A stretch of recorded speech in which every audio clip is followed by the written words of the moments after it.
Bueno, sí, yo me había olvidado que hoy era turno justo, pero bueno, en la presencialidad no solemos tener clase el día de turno, pero también considerando que por ahí. ¿Qué tal? ¿Cómo andas, Denis? Buenas noches, ¿cómo estás?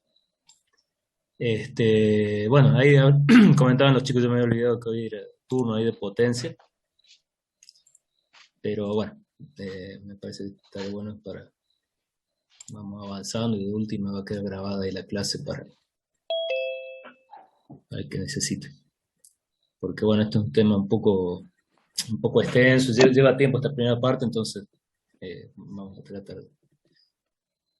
de seguir con esto. Eh, bueno, bueno, en la clase pasada habíamos, ahí está.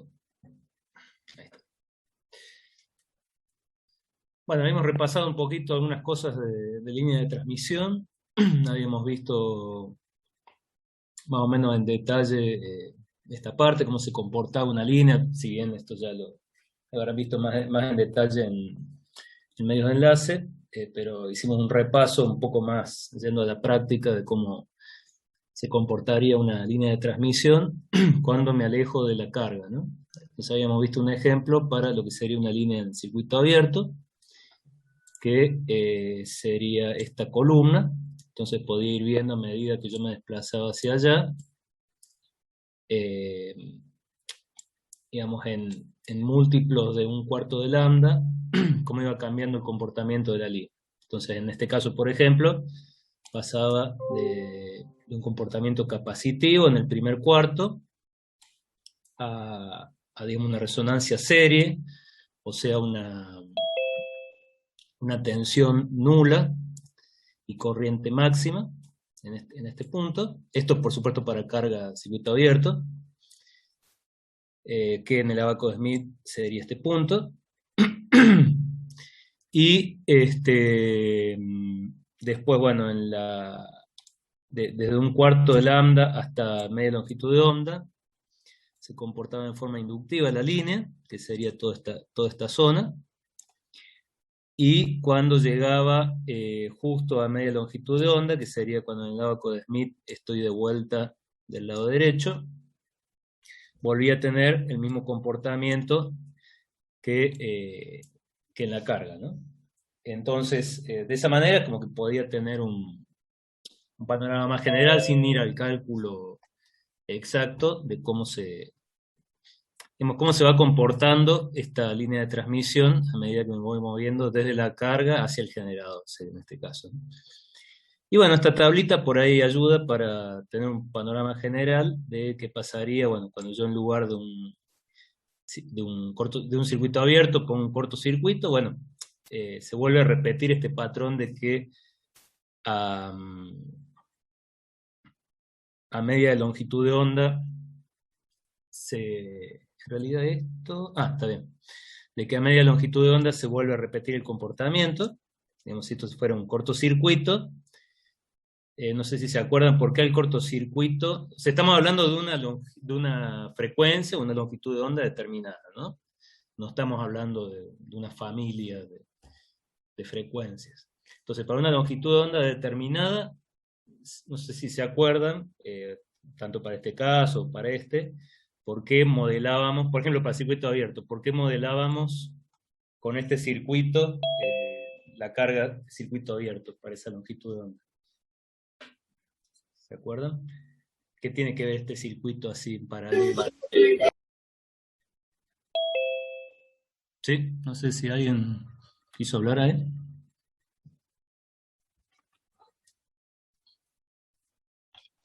Y en resonancia la impedancia es infinita. Claro, o sea, en resonancia, siempre hablando de una sola frecuencia, la impedancia ahí sería infinita. Entonces, eh, para el caso del cortocircuito se modela de esta manera, ¿no? Para que tengan impedancia cero. Y después habíamos visto los tres casos que los teníamos acá, de cargas puramente resistivas, que habíamos dicho que van a estar entre los extremos de cortocircuito y circuito abierto, suponiendo que tengo cargas puramente resistivas, serían estos tres casos. Entonces, bueno, cuando es menor que Z0, lo que va a suceder es que se va a ir comportando de esta manera. Vemos que acá, cuando es menor que Z0, fíjense que como que vengo del corto y me estoy yendo hacia lo que sería la carga adaptada, ¿no? Entonces, lo que va a pasar, si uno lo relaciona con el corto, es que en lugar de arrancar, en el corto, por ejemplo, en lugar de arrancar de acá, voy a arrancar un poquito más adentro, porque ya tengo una parte, digamos, en vez de ser un corto, tengo un valor puramente resistivo, ¿no? Entonces, va a arrancar, bueno, con un valor de resistencia acá, y después fíjense que en lugar de ser una inductancia, que sería acuérdense que habíamos hecho como un rango así, donde tenía el corto, en esta zona tenía terminación menor que Z0, y en esta zona terminación mayor que Z0. Entonces, como que acá, digamos, acá, bueno, tendría bueno, no se puede hacer tanto, tendría este modelo, y en el otro tendría el paralelo. Cuando tengo este modelo, que sería este que está acá, que en realidad acá arranca de la misma condición que tengo acá, fíjense que cuando me voy en esta parte, donde tengo el primer cuarto de onda, se comporta en forma inductiva. O sea que bueno, pasaría del primer cuarto de onda a ser una inductancia, ¿no? Habíamos dicho que era una inductancia por cómo eran las formas, digamos, las fases relativas de tensión y corriente, ¿no? Entonces, fíjense que si yo me mantengo en esta zona, es como que en lugar de ser una inductancia pura en esa zona, en lugar de ir por acá afuera, si lo vemos en el arco de Smith, voy un poco más adentro. Entonces voy a tener una inductancia, pero ahora en serie con la resistencia, que representa la carga resistiva que tengo acá. Y en esta zona, bueno, en lugar de ser una capacidad pura, que sería venir por acá abajo, también voy a tener una capacidad en serie con una resistencia. Bueno, cuando es mayor que Z0, va a ser similar a este comportamiento, nada más que se le agrega la resistencia. Y cuando es igual a Z0, bueno, ahí es el caso más simple, digamos, porque no tengo onda reflejada. Y acá en el ábaco de Smith, ¿dónde estaría? Digamos, si la carga es resistiva e igual a la impedancia de la línea, ¿dónde me desplazaría en el ábaco?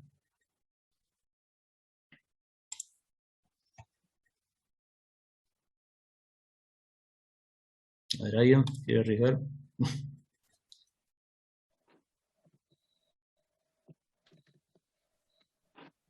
Si tengo carga puramente resistiva igual a la impedancia característica de la línea. ¿En el centro? En el centro, claro. Sí. Siempre me mantendría acá. Bien. Es como que habíamos dicho en la clase pasada, esto se va achicando, digamos, si nos ubicamos acá, digamos, el lado de impedancia mayor es como que va a venir por este lado, y el lado digamos, resistencia mayor va a venir de este lado, y el lado resistencia menor va a venir de este lado, que serían como estas dos zonas. Y bueno, cuando estoy siempre en una carga resistiva y adaptada, bueno, voy a estar siempre en el centro del ábaco. Entonces, bueno, esa es un poco la intención de esto, de relacionar físicamente la línea de transmisión con el comportamiento.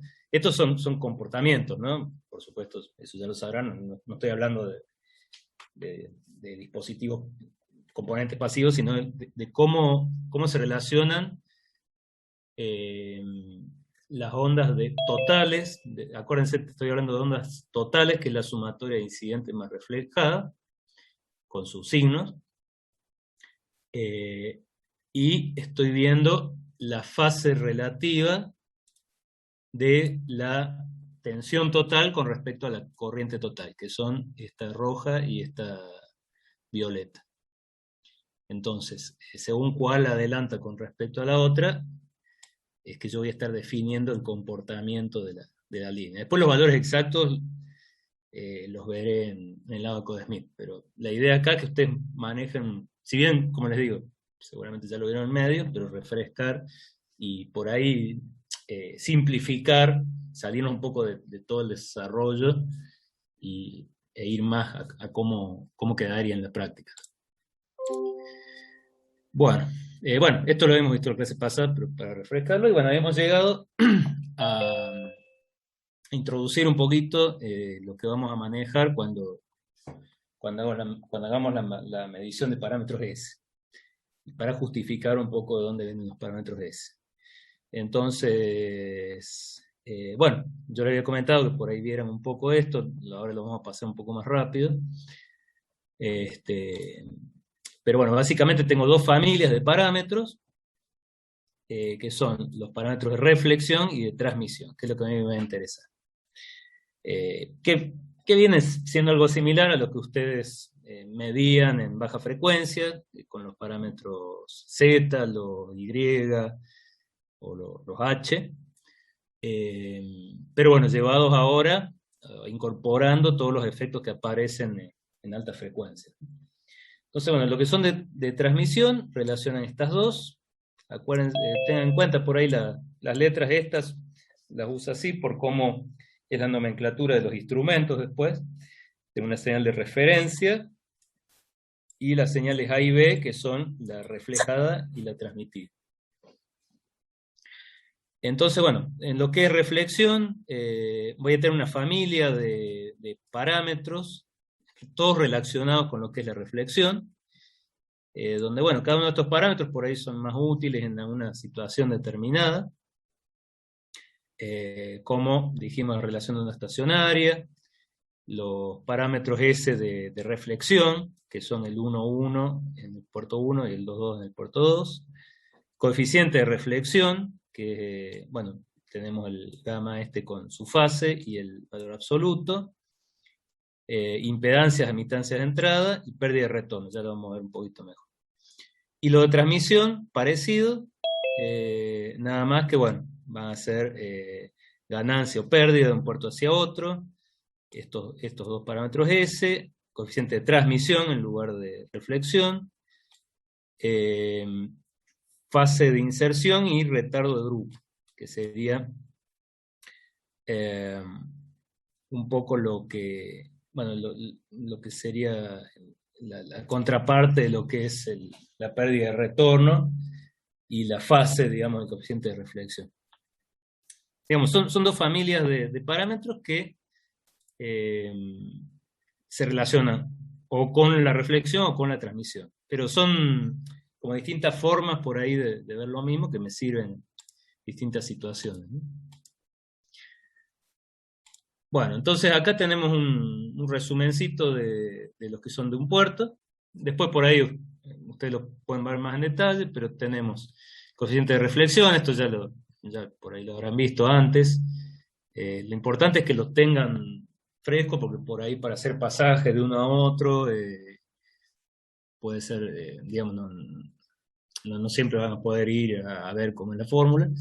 Entonces, bueno, tenemos lo que es el coeficiente de reflexión, que es igual al valor, el valor absoluto es el ρ y tiene una fase, y lo podemos relacionar, fíjense, con lo que son las impedancias o admitancias, con la fórmula que ya conocen ustedes de ZL menos Z0 sobre ZL más Z0. Este coeficiente es un valor complejo, por supuesto, ¿no? El gamma. Después otro bastante utilizado es la pérdida de retorno, que es la que está acá, que es, fíjense, menos 20 por el logaritmo del valor absoluto del coeficiente de reflexión. Básicamente la pérdida de retorno lo que me dice es cuánto está por debajo la reflejada con respecto a la incidente.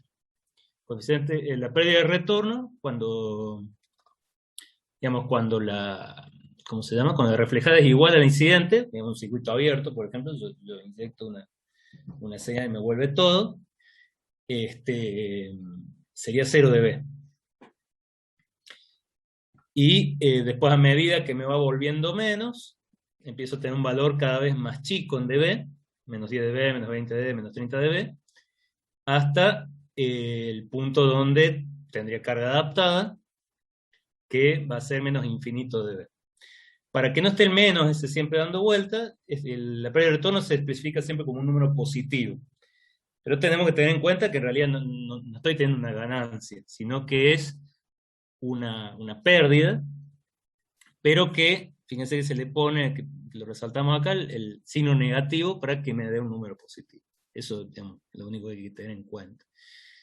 Y fíjense que no, por ejemplo, tanto en lo que es corto como en circuito abierto, que son los dos casos que están acá, me dan la misma pérdida de retorno, 0 dB.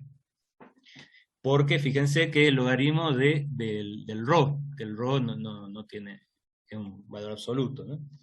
Entonces, tanto en corto como en circuito abierto, me vuelve todo, pero como en la pérdida de retorno no me importa la fase, en los dos casos me daría 0 dB. Y tiene un mínimo, que es cuando está adaptado, que ese es infinito, sería infinito, que en realidad son menos infinitos dB, ¿no? Bueno, y bueno, después la relación de onda estacionaria, que como comentamos algo la vez pasada, me da una impresión de qué tan desadaptada tengo mi carga, relacionando los puntos máximos y los puntos mínimos. Acuérdense que por acá habíamos hablado que en cortocircuito y en circuito abierto se caracteriza porque los picos son 2 veces E y los valles son 0. Esto estamos hablando de la sumatoria incidente y reflejada, ¿no? Mientras que cuando voy, digamos, me voy yendo en la escala hasta que comentamos recién, me voy yendo hacia lo que es la carga adaptada, se empieza a hacer más suave esto, ¿no? Los valles ya no son 0 y los picos son menores a 2 de ahí. Entonces ese comportamiento, así, más en términos generales, lo podemos caracterizar con la relación de onda estacionaria, que me relaciona los máximos con los mínimos. Acá, bueno, puedo relacionar con el coeficiente de reflexión y expresarlo de esta manera. 1 más el ρ sobre 1 menos el ρ. Esto, bueno, hay una formulita ahí que relaciona, digamos, la incidente y la reflejada, y bueno, me permite llegar a esta expresión. Nosotros por ahí no vamos a acordar más de memoria, ¿no? Para usarla. Y bueno, acá tienen una escala general que relaciona un parámetro con otro. O sea, el ρ, bueno, la RL en realidad es la pérdida de retorno, bueno, no confundir con el valor de la carga, y la relación estacionaria. Entonces vemos que el ρ va de 0 a 1, acuérdense que no tengo fase en el ρ, en esta parte, y esos dos extremos mapean, digamos, en la pérdida de retorno que dijimos recién, cuando vuelve todo, perdón, cuando no vuelve nada, el coeficiente de reflexión es 0, y ¿por qué daba infinito ahí? ¿Se acuerdan?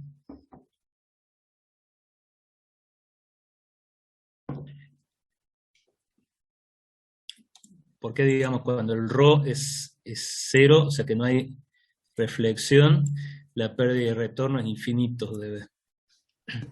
Por el logaritmo de 0.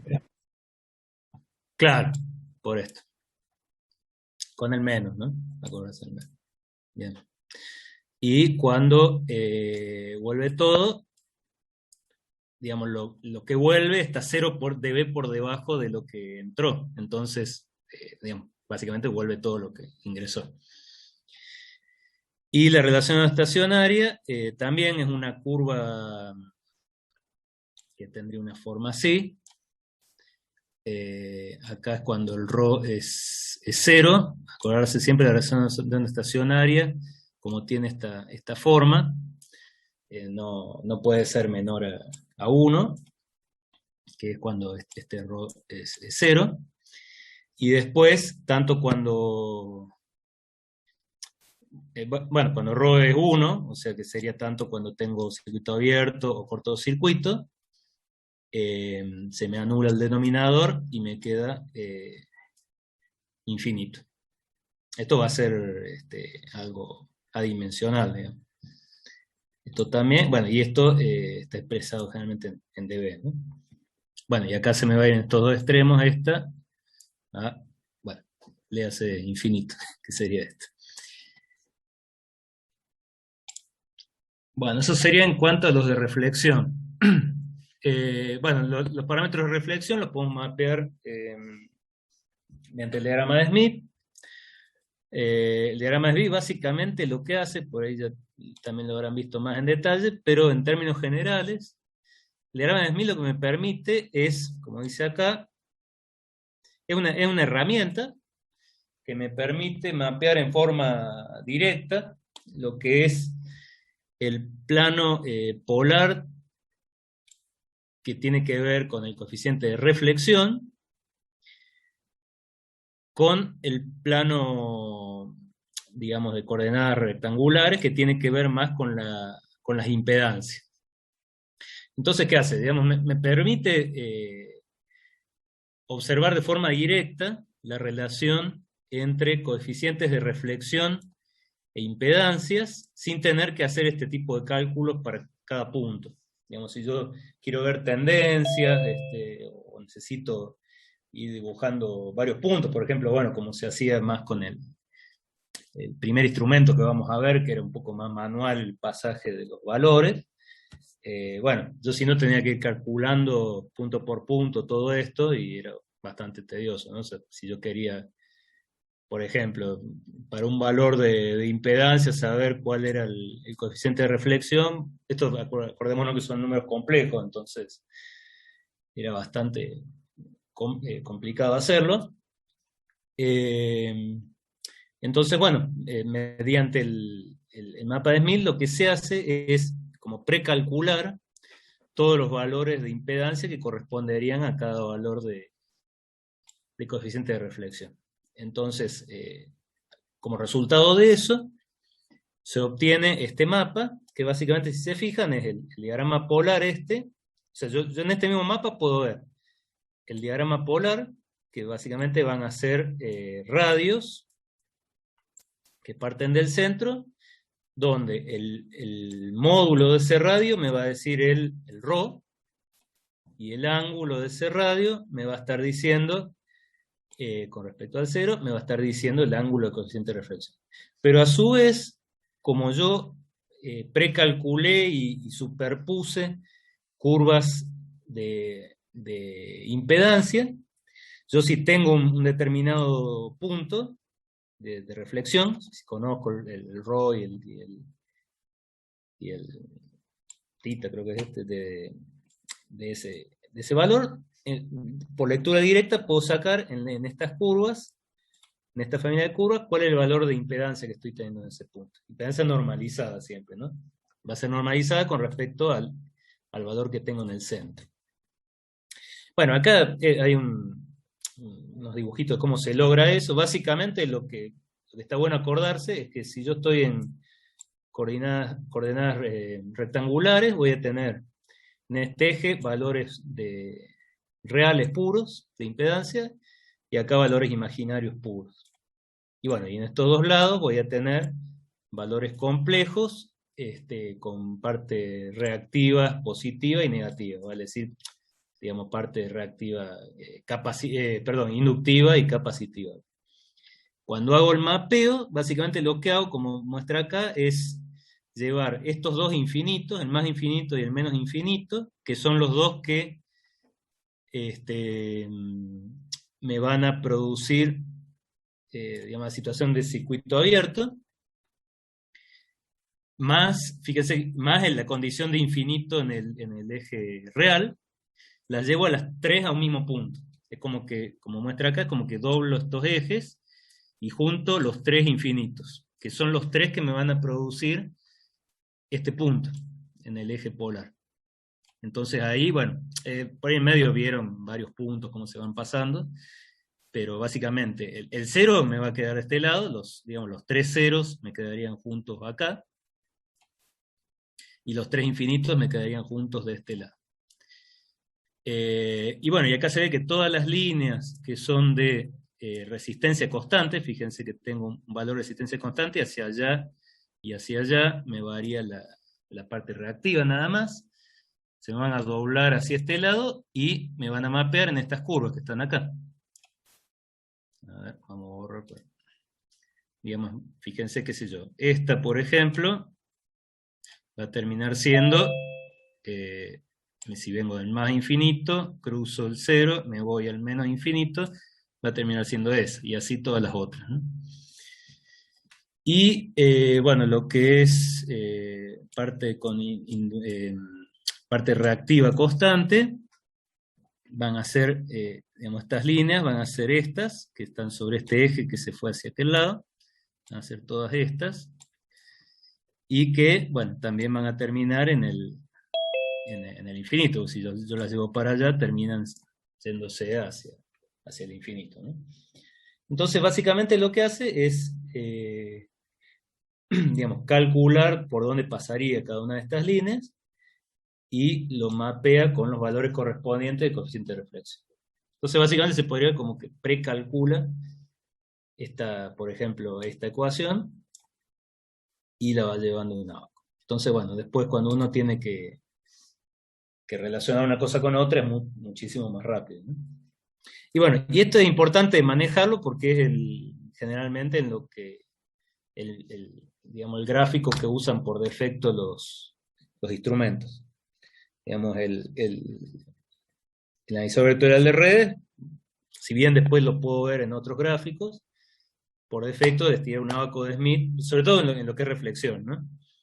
Les tira un abaco de Smith con una curva. Entonces, tener bien en mente estos mapeos es muy importante, ¿no? Para poder, más allá de que hoy en día pueden poner cursores y le va a mostrar todos los valores, pero a veces, como decíamos en la clase pasada, para ver tendencias o para ver qué tendría que hacer yo para mover la curva hacia un lado o hacia otro físicamente, está bueno tener bien fresco esto. Bueno, esto sería lo que es reflexión, y para lo que es transmisión, bueno, ya ahí se podría usar abaco de Smith, pero tengo que hacer algunas modificaciones, ya no es tan intuitivo. Generalmente lo que se usaría más es el diagrama de Bode. Y bueno, y acá voy a tener una familia también de parámetros, análogos a los otros, donde vamos a tener, bueno, en lugar de un coeficiente de reflexión, coeficiente de transmisión, que también va a tener un módulo y un ángulo. Pérdida de inserción, fíjense que de vuelta, acá tengo el menos para que me dé positivo, y en lugar de ser como acá ¿dónde estábamos? Sí, bueno, en lugar de ser la reflejada con respecto al incidente, va a ser la transmitida. Y bueno, acá surge el detalle de que puedo tener pérdida de inserción o ganancia de inserción si es un dispositivo activo, ¿no? En reflexión por ahí no se da eso, ¿no? Bueno, esto sería un repasito de los parámetros que tendría. Bueno, ahora hacemos un pequeño repaso de lo que son las redes lineales y las redes alineales, que por ahí las han visto bastante en distintas materias, pero suelen quedar algunas dudas.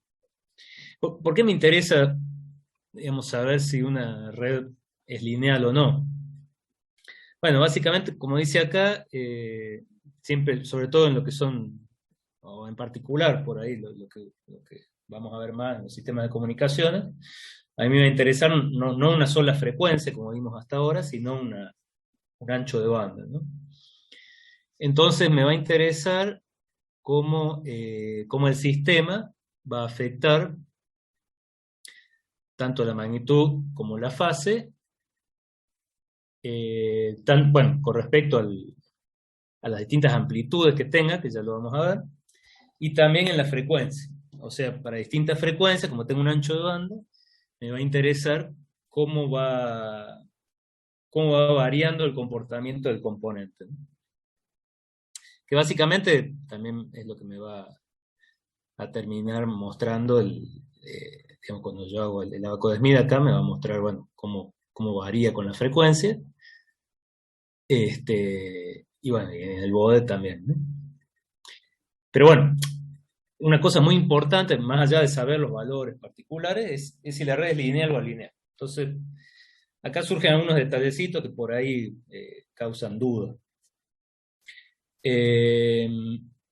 O sea, yo puedo tener redes lineales o alineales, y cada uno de esos dos tipos de redes podrían causarme una distorsión en mi señal.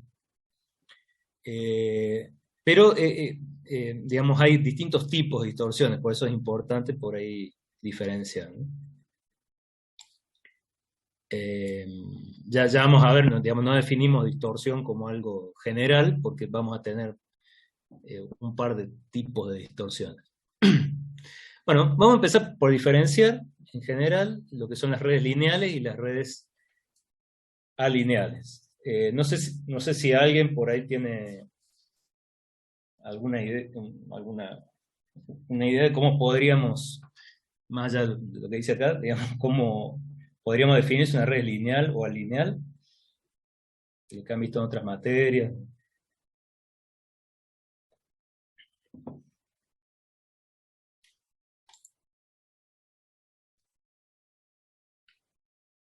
Bueno, bueno, por ahí uno podría pensarlo más desde el punto de vista de lo que ven en, ¿cómo se llaman? En señales y sistemas, de si, bueno, si yo pongo varias entradas, si la salida, si es lo mismo, digamos, poner cada entrada individualmente o poner la suma de todas esas entradas como reacción del sistema, ¿no? Esa sería por ahí una definición más del punto de vista de lo que han visto en señales y sistemas. Por supuesto se relaciona totalmente con esto, pero por ahí acá lo vamos a ver más desde el punto de vista de lo que mediríamos, ¿no? Pero, por supuesto, se puede relacionar, digamos, tiene una relación directa con eso que se vio más desde un punto de vista un poco más teórico, ¿no? Nosotros en esta materia vamos a diferenciar en general las redes lineales de las alineales, diciendo que, bueno, en general las lineales, por ahí lo más importante es que si yo ingreso con una sola frecuencia al dispositivo, digamos, el dispositivo por sí mismo va a sacar una versión que puede estar afectada en amplitud o en fase de esa señal que entró, pero no va a generar nuevas componentes en frecuencia. Digamos, se ve el efecto se vería más que nada en lo que es en la frecuencia, ¿no? Por ahí en el tiempo podríamos llegar a decirlo, pero se puede confundir con otro tipo de redes que en realidad son alineales, ¿no? Ahora, este tipo de redes, que le vamos a llamar lineales por este motivo, podrían, sin embargo, tener algo de distorsión en frecuencia. Digamos, no me va a generar nuevas componentes en frecuencia, pero, como dijimos, esta componente que yo ingresé puede ser que le haya cambiado la amplitud o le haya cambiado la fase. Y bueno, si tuviera distintas, digamos, otras componentes en frecuencia, va a sacar versiones de esas componentes de frecuencia también con distintas amplitudes y sobre todo distintas relaciones de amplitud y distintas relaciones de fase, pero la clave un poco es esto, para decir que son lineales, ¿no? Que no va a haber una componente acá, por ejemplo, que no estaba en la entrada, ¿no es cierto? Por otro lado, las redes alineales sí producen nuevas componentes en frecuencia. O sea, yo entré con esta componente pura, y a la salida, fíjense que en el tiempo se podría en algunos casos determinar si es lineal o no, pero en la frecuencia se ve de entrada que es alineal. Tengo nuevas componentes. Esas nuevas componentes ya las vamos a clasificar en esta unidad y en otras, según de dónde vienen, ¿no? Pueden ser armónicas, componentes de intermodulación, o en general espurias, ¿no? Y estas se deben, por lo general, a lo que, bueno, habrán visto ustedes en amplificadores, por ejemplo, de que digamos, que en el tiempo, según la amplitud que tiene la señal de entrada, puede ser que este dispositivo en algún momento sature o tenga distorsión de cruce, por ejemplo, ¿no? Que es lo que está acá. Que es lo que habrán visto ustedes por ahí en amplificadora, ¿no? En mención de amplificadora. Entonces, por eso se dice que estas redes tienen distorsión en amplitud o no lineal. En amplitud se llama porque dependen de los valores de amplitud que tiene esta señal de entrada. Si es muy chica o muy grande, pueden generar distorsión, y eso se traduce en la frecuencia en nuevas componentes de frecuencia. En cambio estas, como dijimos, no es una distorsión en amplitud, sino en frecuencia.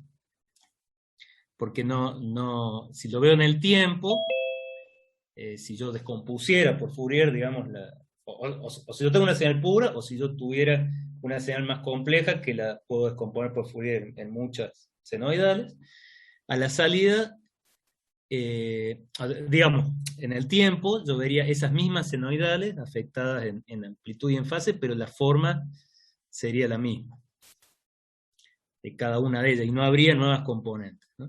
Entonces, por eso esto se llama distorsión en frecuencia, y esto se llama distorsión en amplitud. Por ejemplo, distorsión en amplitud va a ser muy importante en los amplificadores de audio, que vamos a ver nosotros. Ahí vamos a medir el contenido armónico, las componentes de intermodulación, digamos, ahí nos vamos a concentrar en este tipo de distorsión. Pero vamos a estar en este grupo. Bueno, estos serían digamos, la separación básica entre redes lineales y no lineales. Ahora dijimos que dentro de las lineales podemos tener distorsiones bueno, en este caso le vamos a llamar distorsión lineal, que puede ser en magnitud o en fase. Bueno, un poco lo dijimos recién, básicamente la que es en magnitud. Acá vemos un ejemplito. Si yo tengo 3 componentes en frecuencia, esta verde, roja y azul, digamos, una red lineal que no cree nuevas componentes en frecuencia, como vemos acá, puede tener sí una distorsión lineal, que lo que va a hacer es alterarme las relaciones de amplitud o de fase entre las componentes. Fíjese que si acá tengo esta más grande, esta un poco más chica, y esta más chica, y acá me altera las relaciones. Entonces, esto si lo veo en el tiempo, como decíamos hace un rato, yo cuando haga la sumatoria me va a terminar dando esta señal negra, ¿no? Esta que está acá. Entonces, por ahí en el tiempo, no sé, en algunos casos por ahí uno podría intuir si es lineal o alineal, pero acá,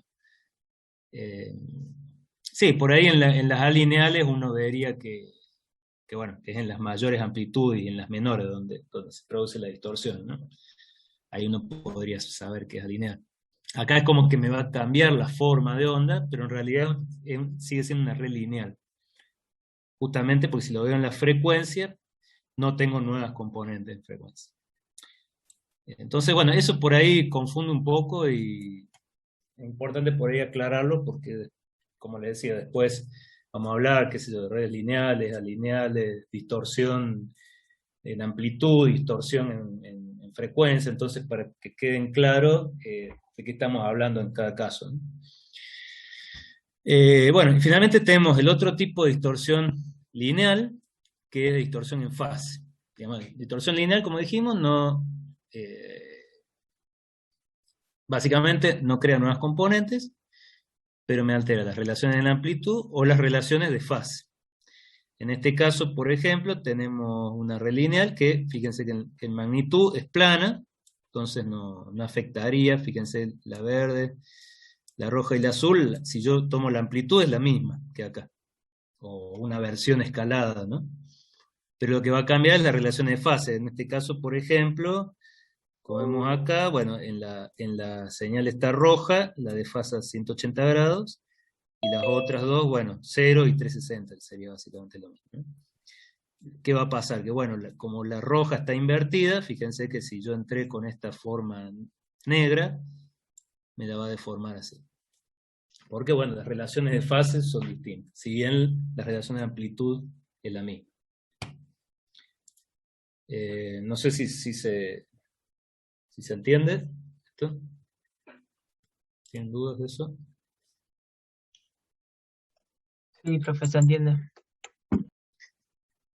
Bueno, y bueno, este es un parámetro,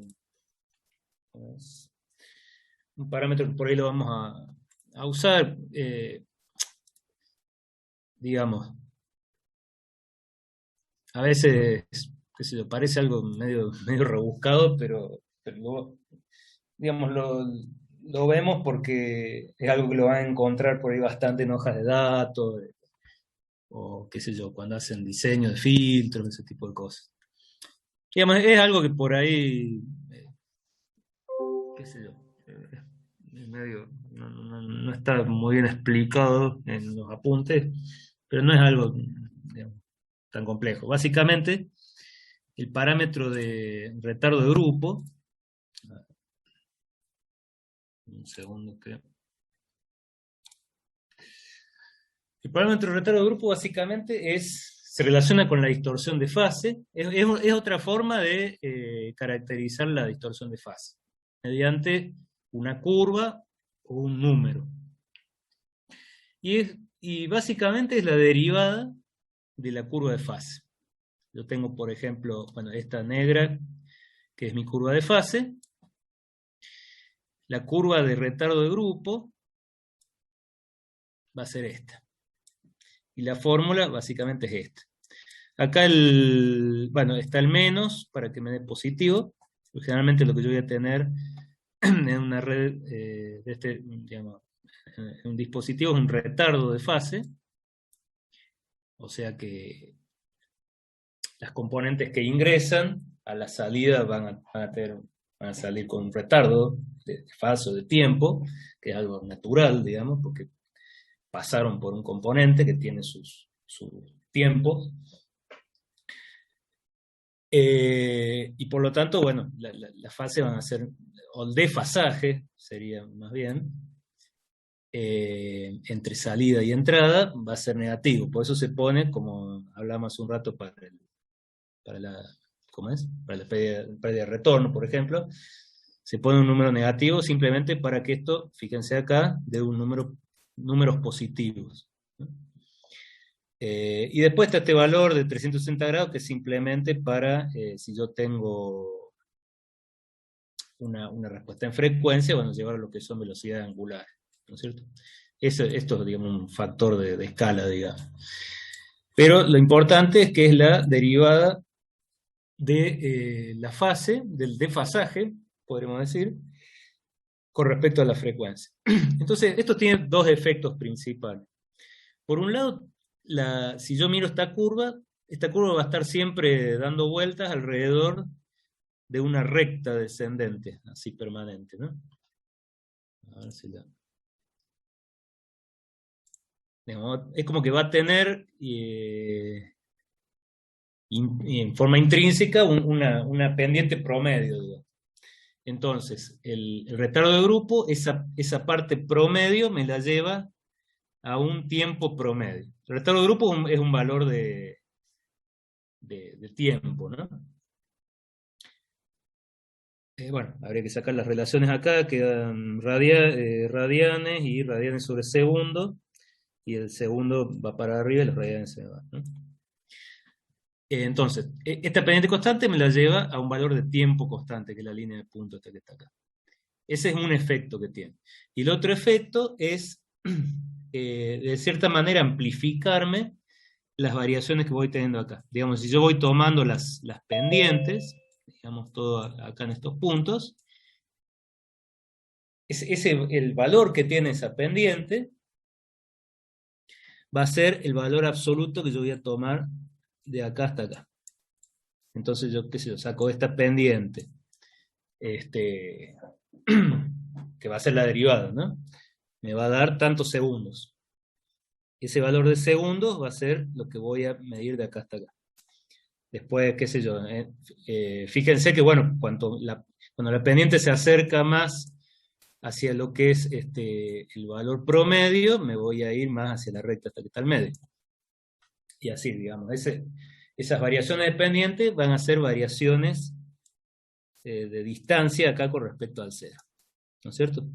Entonces, el efecto que tiene esto es, en cierta manera, amplificar, cuando tengo valores, fíjense que yo puedo tener una pendiente promedio muy grande, y si lo que se aleja la curva con respecto a ese valor promedio es chico, por ahí no lo voy a notar mucho en comparación.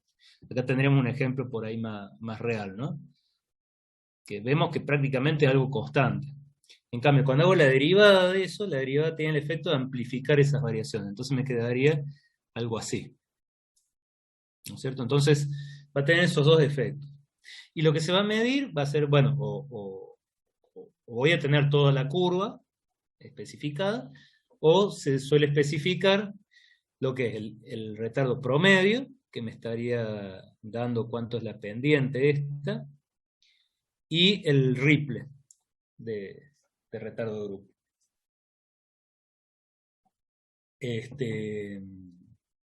Bueno, se llama retardo de grupo básicamente porque me va dando lo que son los distintos retardos de todo el conjunto, fíjense que esto es frecuencia, de todo el conjunto de frecuencias de entrada. Pero básicamente es eso, es la derivada y me produce esos dos efectos. Por eso se suele usar, porque si yo especifico la fase, fíjense acá, por ahí no tengo una buena visión de eso, que es lo que me suele interesar mucho para el tema de la distorsión de fase. Voy a ver una pendiente muy grande ahí y voy a tener que ponerme a lo mejor a amplificar mucho para ver variaciones chicas. En cambio acá directamente me saca lo que me interesa, ¿no? Digamos, ese parámetro extrae la parte que me interesa. Bueno, acá está un poco lo que estuvimos hablando, ¿no? Y básicamente las desviaciones esas son las que me van a provocar distorsión de fase. Si yo tengo que todas las componentes se retardan igual, teóricamente, que un poco lo que está acá, digamos, la fase es lineal no cuando es siempre cero, sino cuando es una recta de pendiente constante. En ese caso la fase es lineal. Cuando tengo algo, por ejemplo, a ver si puedo dibujar. Cuando tengo algo, por ejemplo, así, pendiente bien constante. Acá, por ejemplo, vemos que en un momento es todo cero y después tiene un cruce abrupto y vuelve a ser 360, ¿no? Entonces, esas variaciones, bueno, acá tengo variaciones muy grandes con respecto a la pendiente constante, pero esas son las que me producen la distorsión de fase. Pero importante saber que no tengo distorsión de fase cuando la pendiente es constante, no cuando tengo una recta plana, ¿no? Porque de hecho ahí, bueno, sí, ahí sería un caso especial, ¿no? Donde tengo pendiente 0 grados, ¿no? Bueno, eso sería el retardo de grupo. Acá hay un ejemplito, no lo vamos a ver muy en detalle por tiempo, vemos si llegamos después, pero este es un ejemplito que armamos nosotros un poco para reforzar un poco esto y ver cómo sería. Volvemos a tener lo mismo hace un rato, las tres componentes, esta la verde, la marrón y la azul, que si las voy sumando punto a punto me darían esta roja. Si esto pasara por una red, digamos, si voy de acá hacia acá, ¿no? La entrada hacia la salida. Pasa por una red con desfasaje lineal, por lo tanto retardo constante, que es lo que está acá, desfasaje lineal y retardo constante, básicamente estos 3 puntos que están acá en un momento de tiempo, que es esta línea, se retardarían los 3 la misma cantidad de tiempo. Entonces como que yo llevaría la misma curva, si bien, como dijimos, puede ser que yo la esté amplificando o algo así, pero en lo que es la fase, si bien yo le cambio distinto la fase a cada una, fíjense que si yo, por ejemplo, retardo 0, en un ejemplo X, ¿no? 0,125 segundos, para lograr ese mismo retardo en los 3, yo de hecho voy a tener que desfasarlos distintos, porque tienen distintas frecuencias. Entonces, cuanto más frecuencia tiene, para lograr el mismo tiempo de desfasaje, voy a tener que, o al mismo tiempo de tránsito, voy a tener que ir desfasando cada vez más, cuanto más frecuencia tiene, cada vez menos. Entonces, el desfasaje va a tener que ir cambiando para lograr que tenga el mismo tiempo de tránsito todas las componentes, todo el grupo de componentes. Entonces, de esa manera, fíjense que lo desfaso menos, qué sé yo, acá podríamos, si acá tengo 90 grados, lo desfaso, no sé, 60 grados, bueno, acá le puse 45 grados, por ejemplo.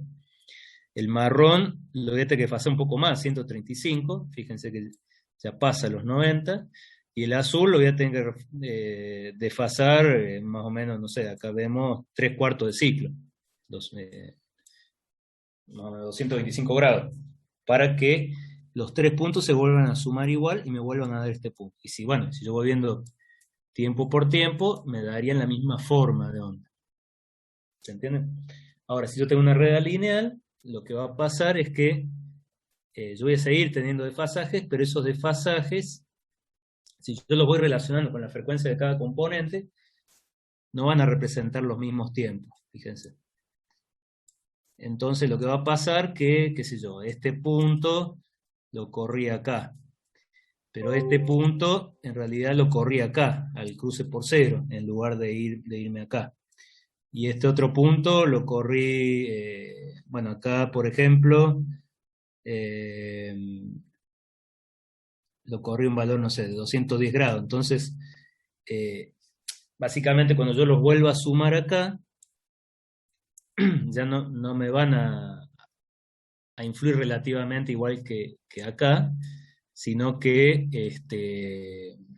no sé, este va a influir un poquito más porque se corrió más hacia el máximo. No, perdón, el marrón se fue hacia el 0, no va a influir, y el azul casi no se corrió. Entonces como que la suma ya no va a ser la misma, y si yo voy sumando en distintos tiempos, la forma me va a cambiar.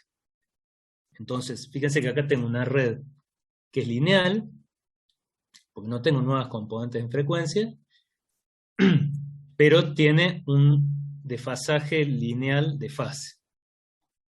Y por lo tanto el retardo de grupo, como vemos acá, no es constante. Bueno, acá va a ser algo extremo, ¿no? Pero si no, en general yo voy a tener un ripple de retardo de grupo. Bueno, eso un poco para aclarar ese punto que a veces es medio... no está del todo claro. Bueno, y acá hay otro detallecito del retardo de grupo que es importante, que es que cuando yo veo la fase, las variaciones de la fase, si vemos este caso y este caso, si yo tuviera que decir, bueno, cuál es la variación pico a pico, digamos, de fase, sería la misma. Sin embargo, acá vemos que bueno, esto parece peor que esto, ¿no?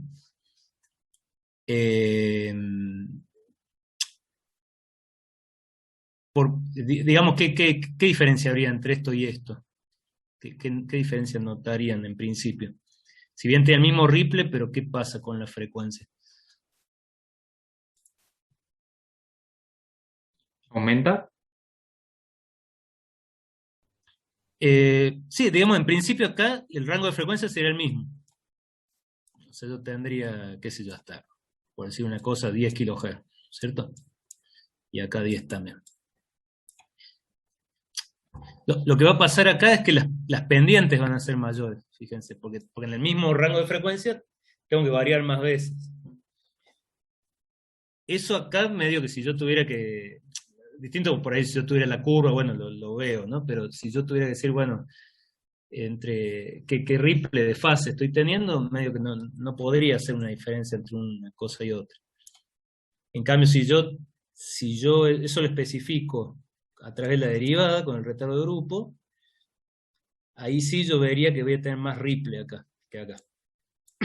Digamos, extrae también esa característica, no solo cuál es entre qué valores varía la fase, sino cuántas veces varía por hertz, por decirlo de una manera, ¿no? Acá fijémonos que siempre tengo hertz. Que bueno, lo que está acá. Ese otro detallecito que digamos, extrae el retardo de grupo y no la curva de fase.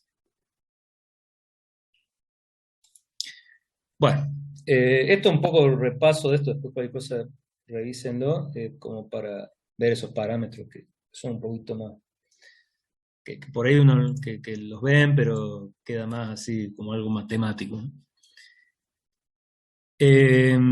Bueno, entonces ahora la idea es entrar un poquito, vamos a ver un poco de parámetros S, y para decir ya la clase que viene, vemos los instrumentos que vamos a usar para medir esto.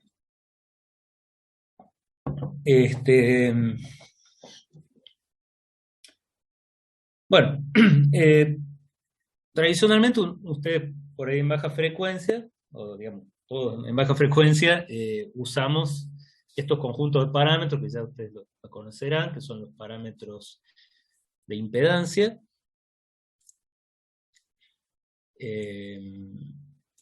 los parámetros de admitancia y los parámetros híbridos. No sé si alguien se acuerda cómo eran, qué sé yo, algunos de estos, cómo son las variables dependientes y las independientes. Digamos que, ¿con qué lo excito yo, un transistor, por ejemplo? ¿Con qué lo excito y qué mido en alguno de estos tres conjuntos? Mirando un poco esto también, si alguien lo puede comentar. Y los parámetros Z, por ejemplo, era con corrientes como variables independientes y con los voltajes como variables dependientes. Claro. Bien.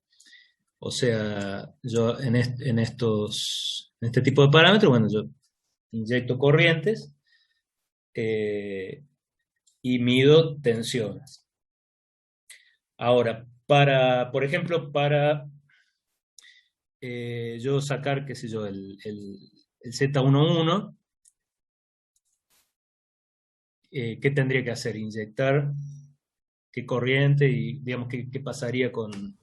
Y tendríamos que inyectar la corriente 1 y hacer que el Z12, ese producto sea 0. Entonces la corriente 1,2 sea 0, dejamos el puerto 2 abierto.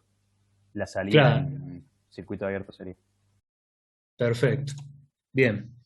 O sea, lo que pasa, por ejemplo, en el caso de los parámetros Z, es que yo o sea, acá tengo dos variables, entonces lo que voy haciendo es para que se anule cada una de las variables que me sobran, digamos, yo lo que hago es anular la excitación que va a afectar esa variable, la hago 0, entonces acá, por ejemplo, digo, bueno, Z11 va a ser la tensión 1 sobre la corriente 1. Y así, bueno, después para el Z12 anulo la corriente 1 y mido, bueno, cuál es la tensión en 1 que se produce al inyectar corriente, que es la tensión en 1 acá, que se produce cuando inyecto corriente en el puerto 2, y así. Entonces ahí, como comentaban, yo para ir anulando esto, lo que tengo que hacer es generar circuitos abiertos para que la corriente sea cero. En otros casos, como por ejemplo, bueno, en los parámetros I, que es más fácil, bueno, lo que tengo que hacer es lograr que esas tensiones vayan siendo cero, entonces tengo que generar cortocircuitos. Y en los híbridos, bueno, va a ser una mezcla, ¿no? Pero bueno, en general estos parámetros de baja frecuencia tienen esa característica. Yo para ir midiendo cada parámetro tengo que ir logrando condiciones de cortocircuito o de circuito abierto. Bueno, un detalle que ya se va a repetir en los parámetros S, siempre si tengo, por ejemplo, Z1, 2, siempre la excitación es el segundo subíndice, y el efecto se mide sobre el puerto correspondiente al primer subíndice. Ese es un detallecito que por ahí ya lo deben saber, pero lo repetimos porque lo vamos a usar bastante, ¿no? Siempre esto sería el efecto del puerto 2 sobre el puerto 1. Y el 2,1, el efecto o sea, el puerto 2 sobre el puerto 1, y el 2,1 a la inversa, ¿no? Siempre es del segundo hacia el primer subíndice. Bueno, esto sería en baja frecuencia. Bueno, el tema es que ahora, a medida que voy subiendo en frecuencia, como dijimos en la clase pasada, lo que en baja frecuencia es directamente un cable, se empieza a comportar como una línea de transmisión. Y las señales, bueno, ya las puedo interpretar como ondas progresivas. Entonces, ¿cuál es el problema? Que bueno, de hecho, por un tiempo se siguieron usando estos parámetros por falta de otros para hacer ese tipo de mediciones, pero se empieza a hacer bastante difícil. ¿Por qué? Porque bueno, como dijimos hace un rato, si yo tengo que eliminar por ejemplo, yo estoy midiendo un componente, ¿no? Hagamos de cuenta, yo tengo una línea de transmisión acá, y acá conecto mi componente que quiero medir. Y yo en algún momento tengo que decir, bueno, quiero eliminar la corriente que inyecto a este componente. Para eliminar esa corriente tengo que generar una condición de circuito abierto. El tema es que yo el componente lo tengo conectado acá, y sería bastante difícil ir y medir, digamos, yo el circuito abierto o puede ser que lo genere acá y va a ser difícil ir a medirlo ahí, o, bueno, lo más normal es que yo tenga un conductor, aunque sea mínimo ahí, que va a tener una longitud, y el circuito abierto lo genero, por ejemplo, acá, a esta altura, en algún lugar. Y ya el dispositivo no va a estar viendo un circuito abierto, va a estar viendo otro valor. Entonces, es como que se me empieza a complicar mucho generar esas condiciones. Uno podría decir, bueno, está bien, yo aprovechando esto, genero un circuito abierto a una distancia de media longitud de onda, y ya sé que el dispositivo va a estar viendo lo mismo. Eso sería válido, pero tiene la dificultad de que cuando yo quiero hacer un barrido, tendría que estar para cada valor de frecuencia. Fíjense que acá, si cambio la frecuencia, me cambian todos estos puntos. Estar cambiando el lugar donde estoy generando el circuito abierto. No sé, tendría que estar, no sé, o cortando un conductor, o modificando la longitud de un conductor. Entonces se hace bastante tedioso. Lo mismo pasa con el caso de cortocircuito. Digamos, no necesariamente si yo genero un circuito abierto o un cortocircuito en un lugar de mi montaje, eso mismo se va a estar viendo no sé, a 10 milímetros. Bueno, acá tenemos un poquito los casos, ¿no? Si genero una carga a circuito abierto, en RF se va a ver como una carga reactiva capacitiva. O sea, lo podemos ver al revés también. Si yo genero, supongamos que mi componente está de este lado, y yo genero un circuito abierto acá, el componente, digamos, con suerte el componente tuviera una distancia menor a 1/4 de longitud de onda, ya va a estar viendo un capacitor, no va a estar viendo un circuito abierto. Y si es un corto, yo generé el corto, y el componente va a estar viendo una inductancia, que va a depender de la frecuencia que le estoy aplicando. Entonces, para poder controlar que realmente haya un corto o un circuito abierto, que son las condiciones que me exigen estos parámetros, se me empieza a complicar bastante.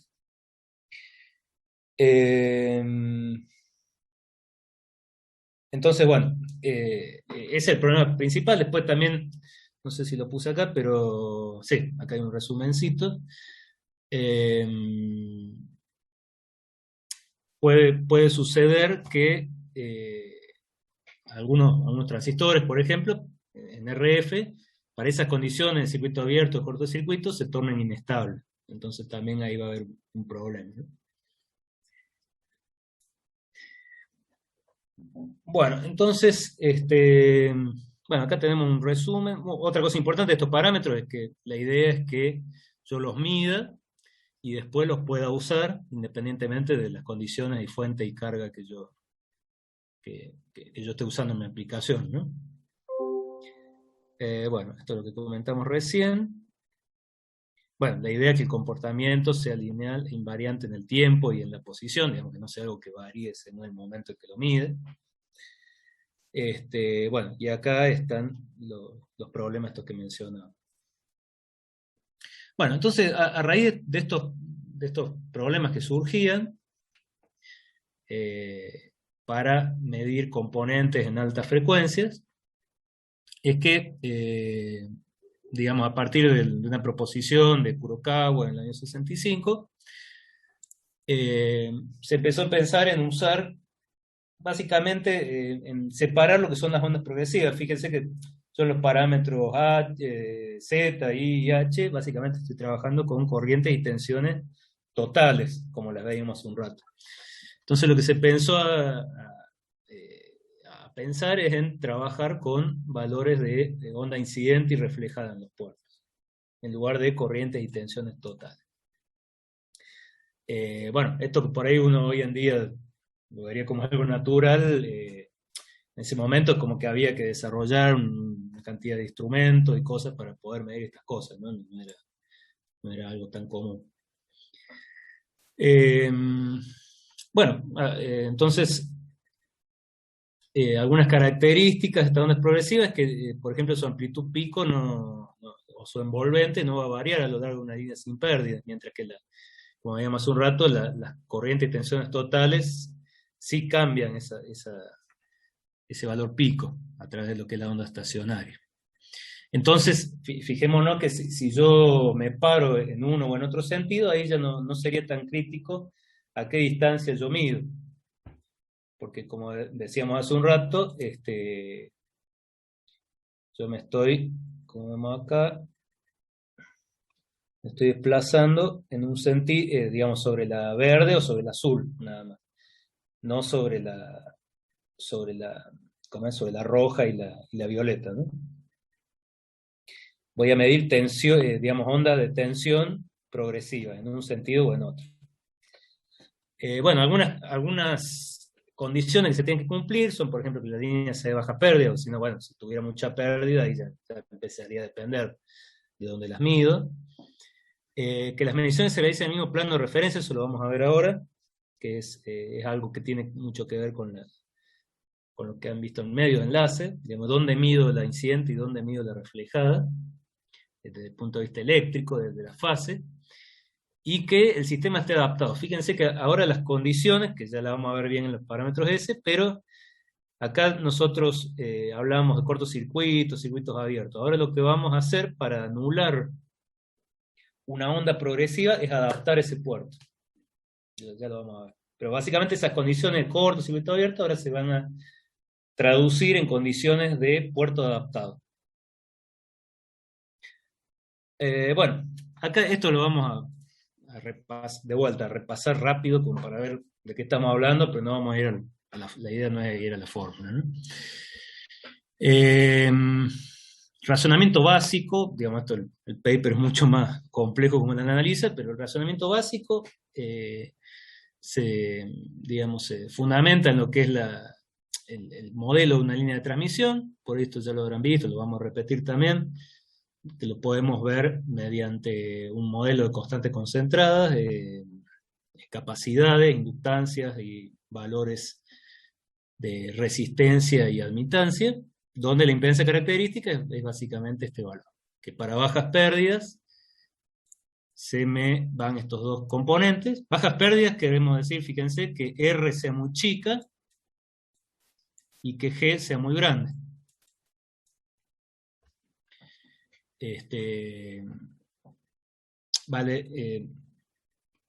Perdón, y que el valor de resistencia a esta sea muy grande, o sea que G sea muy chica también. O sea, fíjense que estos valores sean muy chicos. O sea que, básicamente, que acá haya un circuito abierto, ¿no? Bajo esas condiciones, fíjese el detalle este, o sea que 1 sobre esta resistencia tiene que ser muy chica, ¿no? Bajo esas condiciones me quedan estos dos parámetros y bueno, se me va la parte esta y me queda raíz de L sobre C, que es un número real, ¿no? 250 ohms, 75 ohms, qué sé, ¿no? A su vez, esta línea de transmisión va a tener dos parámetros importantes, que va a ser la constante de, bueno, sí, digamos, tres valores. Uno, la constante de propagación, y dentro de la constante de propagación tenemos cuánto se atenúa la onda por metro, y que es el alfa, cuántos dB se atenúa la onda por metro, y el valor de beta, que es cuánto se desfasa la onda por metro. Que esto, bueno, termina siendo este valor complejo. Entonces, a través de este modelo, bueno, yo puedo ver la línea de transmisión de esta manera y dos ondas, una incidente y una reflejada. En general, nosotros la incidente y la reflejada, puede ser que la estemos midiendo, la incidente que se da en este punto y la reflejada en este punto. Entonces ahí entre medio vamos a tener una distancia que le vamos a llamar Z. Digamos, en general, si yo mido, qué sé yo, la incidente acá y la reflejada acá, vamos a tener una distancia entre esos dos puntos de medición. Y esa distancia es el Z que me queda acá. La distancia relativa entre los dos puntos de medición. Entonces,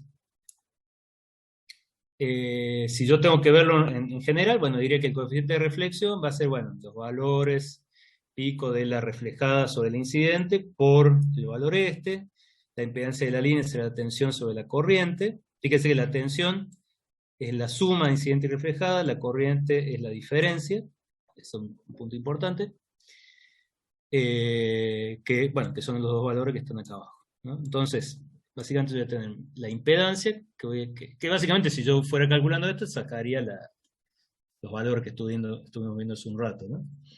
Y el coeficiente de reflexión. Son los dos valores básicos, ¿no? Ahora, cuando yo, en el caso, esto es importante porque es lo que yo voy a hacer después en el instrumento. En el caso en que yo me paro en lo que se llama el plano de referencia, voy a estar midiendo la incidente y la reflejada exactamente en el mismo lugar de la línea. En ese caso, lo que pasa es que se me anulan, digamos, el Z se me hace 0 y todos los componentes, los exponenciales estos, tienen un valor de 1.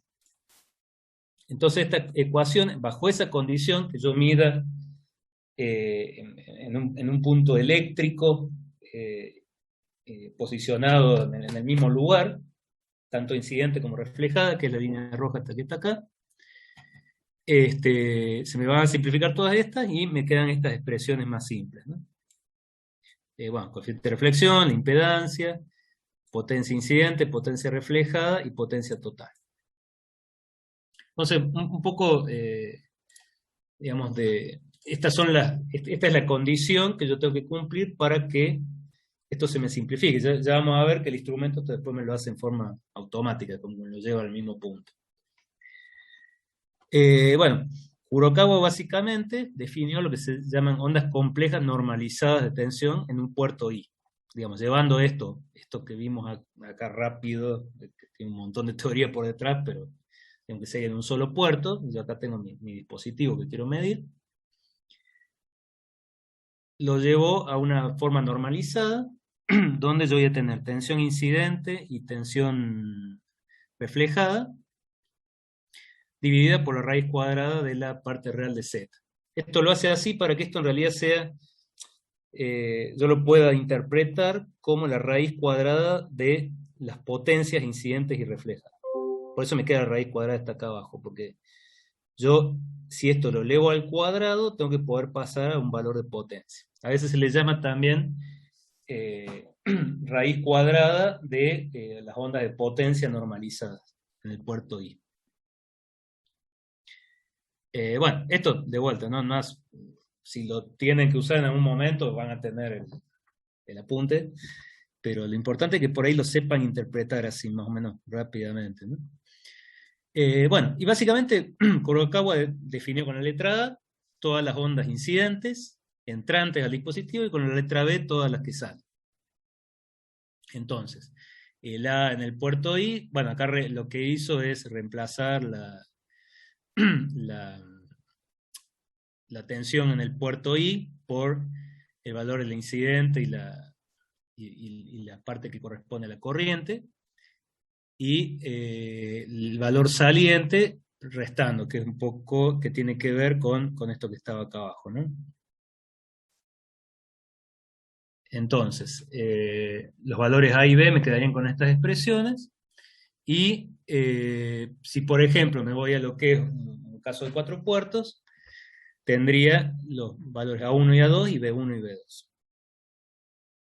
Eso por ahí lo que vamos a ver de parámetros S, por ahí lo van a profundizar más probablemente en aplicada 3, pero bueno, es lo que nos interesaría a nosotros en general. Que voy a tener estos valores normalizados A y B, donde A son los incidentes y los B son los salientes. No lo vamos a llamar reflejado porque hay un caso donde en realidad no es reflejado, es saliente, ¿no? Y que bueno, que vienen de este desarrollo general, ¿no? Bueno, entonces, llevándolo ahora más a la práctica, esto ya vamos a ver la clase que viene, que es lo que vamos a medir con un instrumento. No le vamos a llamar A y B, sino tensiones incidentes y tensiones reflejadas o transmitidas. Pero básicamente voy a armar un conjunto de ecuaciones parecidas a las que usábamos en estos parámetros, nada más que usando estos parámetros S. Que en los parámetros S, digamos que si yo acá, por ejemplo, decía en los parámetros Z, I1 e I2, ahora en los parámetros S, entonces, ¿qué variables tendría? No sé si me puede decir. Yo acá tenía I1 e I2. Cuando tengo parámetros S... Serían las ondas progresivas. Claro, y las incidentes, A1 y A2. Sí. Claro, básicamente hace eso, reemplaza esas corrientes, esas tensiones que yo las...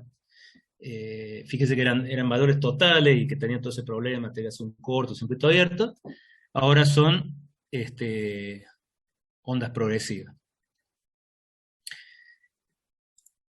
Y otra consecuencia, bueno, acá planteo de vuelta el 1.1, el 2.2, el 2.1, el 1.2, parecido a lo que era antes, y siempre voy a relacionar, ¿qué cosa? La reacción del dispositivo con respecto al estímulo que yo le di. Lo mismo que pasaba con los otros parámetros. Los estímulos ahora van a ser A1 y A2 y las reacciones van a ser B1 y B2. Digamos, con eso uno puede relacionarlo con lo otro y es básicamente eso. Y un detalle importante también es que antes nosotros decíamos, y que bueno, que por ahí, por lo que se empezaron a usar los parámetros S, yo antes tenía que anular corrientes o tensiones. Ahora lo que tengo que hacer es anular estímulos. Por ejemplo acá, si yo quiero medir el S11, bueno, inyecto un A1 y mido el B1. Ahora, para que no me moleste este puerto, yo ahora básicamente voy a tener dos condiciones. Bueno, o sea, lo que voy a tener que hacer es que A2 sea 0, ¿no? Pero para que A2 sea 0 voy a tener que hacer dos cosas. Que es parecido a lo que hacía cuando, por ejemplo, I2 tenía que ser 0. Bueno, yo no tenía que inyectar corriente con una fuente, pero a su vez, como el IS de salida me podía a la larga volver, yo tenía que abrir el puerto 2. Ahora, digamos, no tengo que inyectar ninguna onda incidente por este lado, pero la condición esa que yo tenía que lograr antes de abrir el circuito, que me molestaba porque dependía de dónde yo lo hacía, tenía ondas estacionarias, qué sé yo, ahora la voy a reemplazar por adaptar el puerto. Adaptar con respecto a la impedancia característica, ¿no? Eso hay que entenderlo, digamos, este puerto interno del dispositivo en general va a estar desadaptado porque es lo que estoy midiendo, ¿no? Pero a lo que se refiere es que lo que salió por acá no se refleje para nada, porque esto se transformaría como en un pedacito de A2. No sé si se entiende. Por más que yo acá no ponga un generador, si yo generé un A1,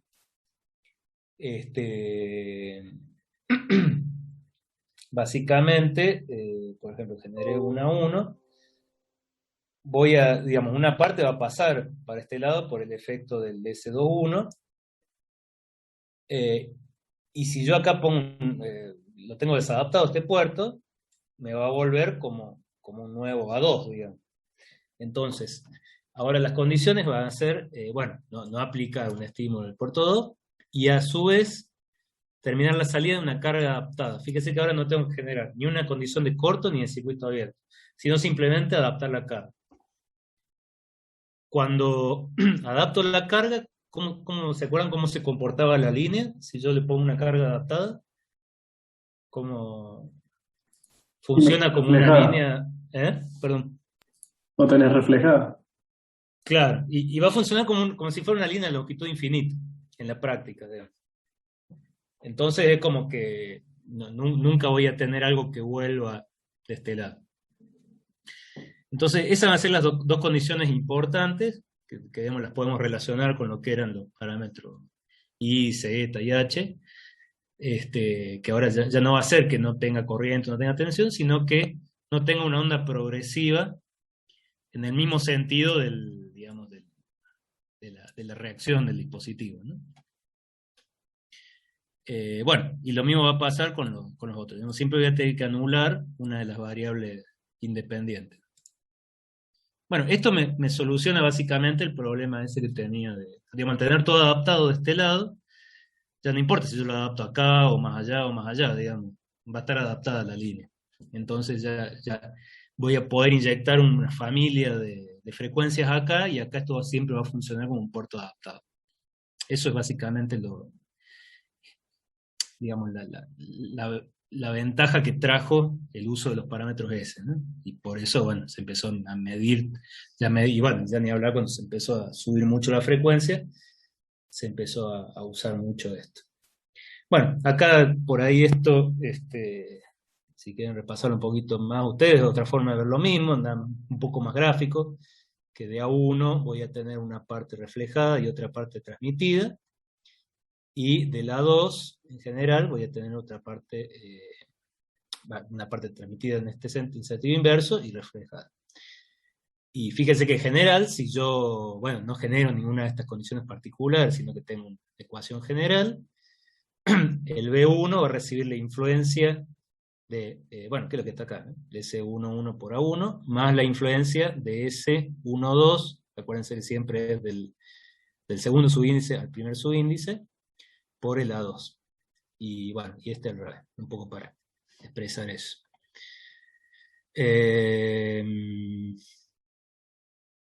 Bueno, y acá se para el caso forward y reverso, mostrando estos 4 ejemplos. De otra forma por ahí de mostrar lo mismo. Acá fíjense que es esto que decíamos hace un rato. Yo al adaptar acá, estoy logrando que no vuelva nada para allá, que es lo que está acá. Y acá al adaptar de este lado, también estoy logrando ese A1 igual a 0, y en este caso ese A2 igual a 0. De vuelta, no quiere decir que yo tengo que adaptar esta carga a mi dispositivo, ¿no? Porque esto no lo conozco, lo que quiero medir justamente. Yo la adapto a mi línea de transmisión. Entonces todo lo que esté del dispositivo para afuera no me va a causar problema. Y bueno, porque lo que me produce el dispositivo es justamente lo que quiero medir, ¿no? Bueno. Bueno, y después acá, al final, bueno, vamos a revisar un poquito esto y ya dejamos lo de los instrumentos para la semana que viene. Bueno, tenemos un pequeño repasito, esto después si quieren revísenlo porque les va a servir en el práctico o por ahí en el teórico en algún ejemplito que veamos. Vemos algunos casos de uso del ábaco de Smith así en general.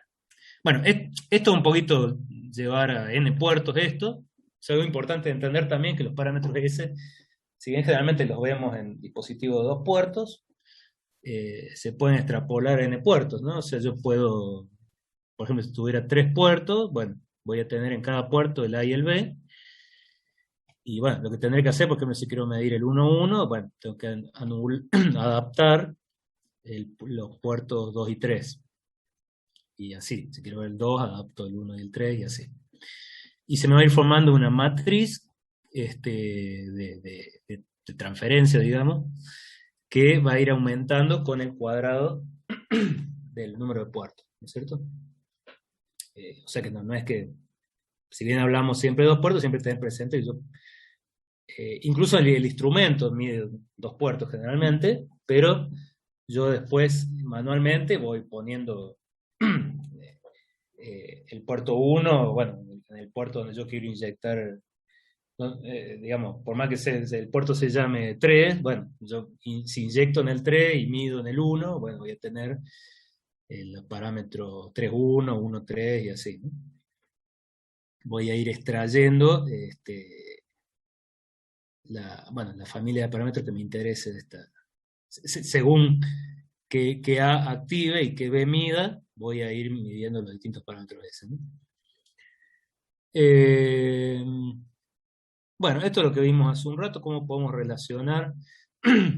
Si yo esa ecuación que teníamos hace un rato, de esa que estaba por acá, creo que era esta, la divido por la corriente, podría hacer el pasaje bueno, que es intuitivo también, de lo que son los parámetros S a lo que es impedancia. ¿Se acuerdan que vimos en la filmina hace un rato que donde veíamos los tipos de parámetros de un puerto? Bueno, yo tengo el S11 y el S22, por ejemplo, pero también eso va a estar directamente relacionado con las impedancias. Yo puedo, teniendo los parámetros S y con el ábaco de Smith, puedo sacar la impedancia que tiene ese puerto en forma directa. Bueno, eso sale de acá, ¿no es cierto? De expresar esto, dividir seguido por I, me termina quedando la expresión esta que vimos hace un rato. Nada más que acá la ZL que veíamos como impedancia de carga, ahora va a ser la impedancia que digamos, viene la línea, va a ser la impedancia que tiene el dispositivo, en el puerto 1, ¿no? Viene la onda progresiva acá y se va a encontrar con mi carga, que va a ser el puerto 1. Por eso acá va a ser Z1, ¿no? O sea que bueno, de ese 1,1 yo podría, conociendo siempre la impedancia característica, ¿no? La impedancia característica va a ser el punto central de mi ábaco, ¿no? Bueno, podría despejar Z1, bueno, puedo relacionar una cosa con otra, ¿no? Acuérdense que siempre, ya lo vamos a ver de vuelta, pero siempre todo está referido al centro del ábaco. Digámoslo, si yo digo que el centro del ábaco es, no sé, 10 más J20, bueno, todo va a estar normalizado a 10 más J20. Entonces, bueno, eso también cuando se mide es importante saber que ahí, digamos, qué valor tengo ahí. De eso depende todo lo que yo mide en el ábaco, ¿no? Bueno, y esto no sé si lo quieren repasar después un poquito más ustedes, les recomiendo que lo miren, que básicamente es cómo mapea el eje puramente imaginario, que bueno, lo vimos un poco hace un rato, que sería esta parte exterior. Bueno, cuando vengo desde abajo, en realidad estoy viniendo, fíjense, si se acuerdan cómo se doblaban los ejes, digamos, estaría viniendo acá del menos infinito, cuando paso por el 0 estoy cruzando por ahí, cuando me voy para allá estoy viniendo por acá. Y el eje real, bueno, va a ser ¿no? Cuando es 1, no, perdón, cuando es 0 voy a estar pasando acá por el centro, ¿no? Bueno, ¿cómo puedo pasar de impedancia a admitancia en el ábaco de Smith? También hay ábacos especiales que tienen como otra familia de curvas despejadas para ver directamente la admitancia en el mismo punto, pero normalmente si yo me corro 180 grados y leo abajo, voy a tener el valor de admitancia. Después las curvas de parte imaginaria constante y parte real constante, que básicamente mapean, bueno, de parte real constante este tipo de curvas, perdón, parte imaginaria constante este tipo de curvas, y real constante este tipo de curvas. Bueno, y esto si quieren lo terminamos más en la clase que viene. Bueno, básicamente es como varían las impedancias. Pero bueno, si quieren en todo caso la clase que viene cerramos con esto y bueno, ya vamos a ver los instrumentos. A ver acá.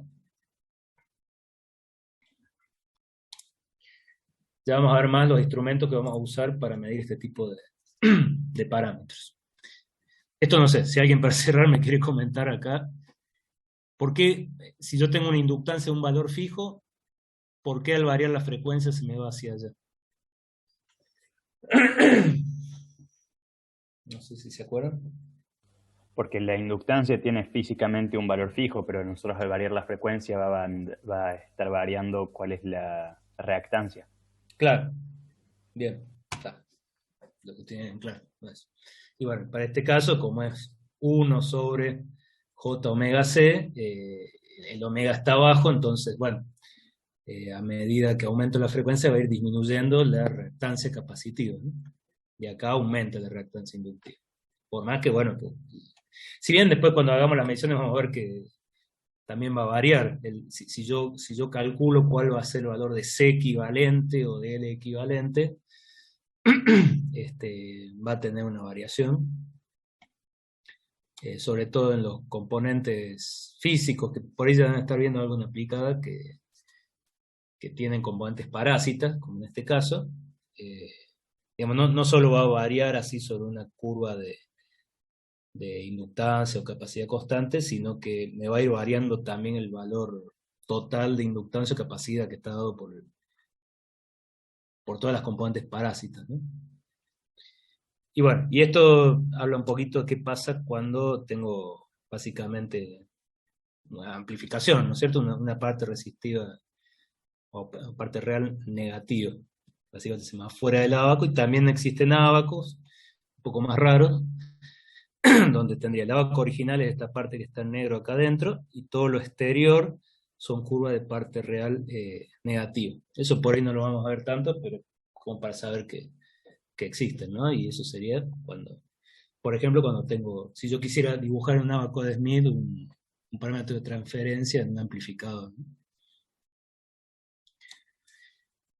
Bueno, acá tengo un resumencito. Esto ya voy a ver si se los voy pasando ahí sí, o le mandamos. Bueno, ya voy a ver si les pongo un enlace. Casi todo esto se consigue en internet, con el nombre lo pueden conseguir, pero solemos ir generando una carpetita ahí donde vamos poniendo digamos, las referencias. Pero bueno, todo lo que hemos visto están sacados de estas referencias básicamente. Algunas de estas, como la nota 95, probablemente la usan también en aplicada para la parte de diseño de amplificadores. La 154 también me pueden ser de utilidad. Bueno, vamos a terminar acá, ya deben estar bastante cansados, me imagino, así que bueno. Les recomiendo que por ahí vayan repasando esto para que no se les junte tanto y puedan ir entendiendo mejor lo que vamos a ver a partir de la clase que viene.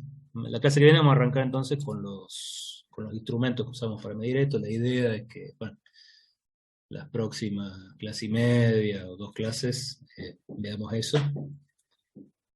Bueno, esta es una unidad que, digamos, no todas las unidades son como esta, hay algunas bastante más cortas, pero bueno, esta nos tomamos unas 4 o 5 clases siempre porque es bastante bastante importante esta unidad, ¿no? Y tiene muchas cosas, vieron, así que son medias abstractas. Entonces, bueno, mañana entonces se verían con... mañana tienen el parcial con Denis, que vaya todo bien. y nosotros nos veremos el lunes que viene. No, Buenas profe. noches. Buenas noches. Nos estamos viendo. Ahí también les estamos subiendo, tienen el enlace, ya le actualizamos para las clases, así que tienen en aula virtual las clases grabadas. Chao, profe, nos vemos. Nos vemos, buenas noches.